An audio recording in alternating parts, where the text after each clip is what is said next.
In this video, I'll be showing you how to fix no sound on HP laptop or computer. Now for Windows Update knocked out your audio configuration pointer, your system may simply fail to realize the physical sound chip is plugged into the motherboard. So right click the start menu and then go ahead and click on device manager, and it's going to look something like this.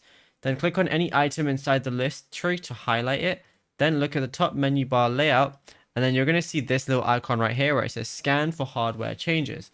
So all you want to do is go ahead and click on that, and then basically that's going to scan. Then scroll down and expand the branch labeled sound, video game, and controllers, which is going to be right here, and then expand it, and then it's then going to look like this.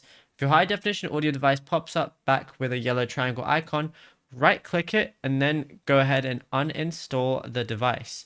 So once you go ahead and right click and then uninstall the device, immediately restart your laptop by just clicking on here and then just going and restarting like this.